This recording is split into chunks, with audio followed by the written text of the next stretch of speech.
Kitang-kita ang pagiging malikhain ng mga Pinoy sa iba't ibang Christmas display sa mga lalawigan. Silipin natin ang mga yan, kabilang ang display sa Pangasinan na may temang Under the Sea sa pagtutok ni Teresa Andrada.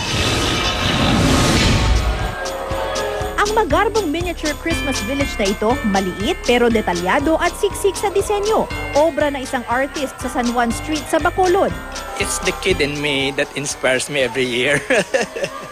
Para ka na nga raw nag-out of the country dahil sa inilagay na palamuti tulad ng White House, Statue of Liberty, London Bridge at Eiffel Tower. May bonus pang vintage cars. Siyempre, di mawawala ang miniature carnival rides. Christmas under the sea? Bakit hindi?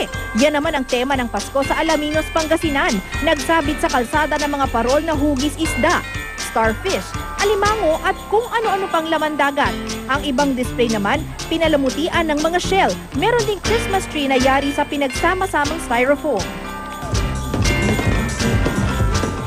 Inabangan naman ng mga taga-La Union ang pagpapailaw sa mahigit 40 talampakang Christmas tree na taon-taon ay dinarayo roon. Teresa Andrada, nakatutok, 24 oras.